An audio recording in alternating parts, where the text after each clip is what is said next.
and he served on the advisory committee for immunization practices for the Centers for Disease Control and Prevention, CDC, and the Committee on Infectious Diseases of the Academy of Pediatrics, AAP.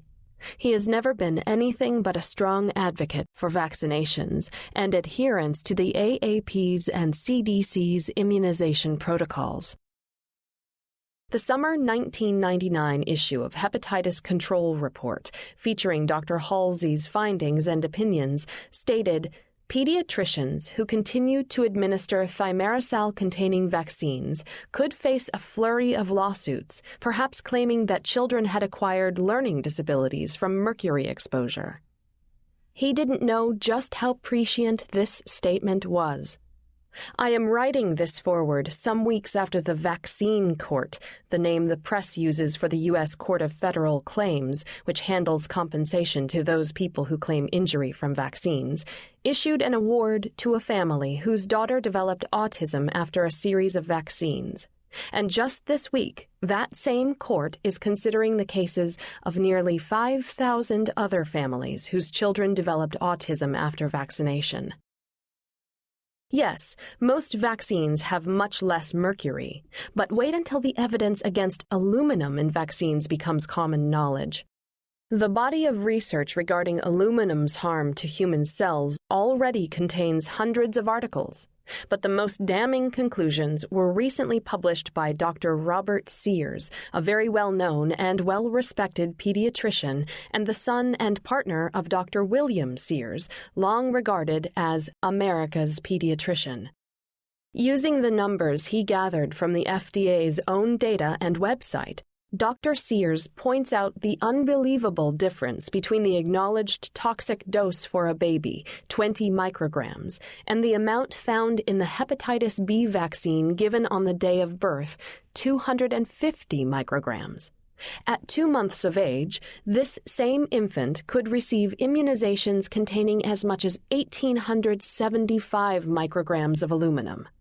This is disgraceful and dangerous, and Dr. Sears goes on to say that his instinct was to assume that the issue had been properly researched and that studies had been done on healthy infants to determine their ability to rapidly excrete aluminum. No studies have been done. None. He and we can conclude what scientists have known for a long time.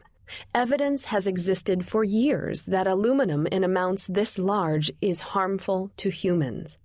We can only guess that harm that we might be causing to babies with these huge overdoses of aluminum. In mid-2008, Dr. Bernadine Healy finally spoke up. Dr. Healy is the former head of the United States National Institutes of Health, NIH, and a key member of the Institute of Medicine. Referring to the association between thimerosal vaccines and autism, Dr. Healy said, "I think public health officials have been too quick to dismiss the hypothesis as irrational without sufficient studies of causation, without studying the population that got sick."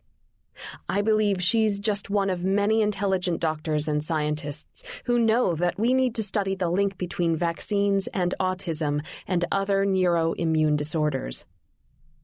Like many of you and like some of my colleagues, I'm extremely concerned about what has caused the tremendous increase in autism and related disorders over the past decade. The presumption that doctors are much better at diagnosis is absurd and unscientific. I know that I'm not 400 or 800% smarter than I was years ago. The truth is that we have to look much harder at what happens when we directly and repeatedly inject toxic material into babies, toddlers, and children. The benefits for most healthy children are easily matched or outweighed by the risks of the immunization schedule used by almost all pediatricians.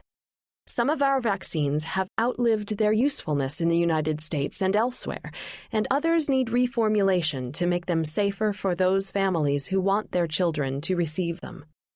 Additionally, pediatricians and the medical community at large have to begin listening very closely to parents who know their children better than we do.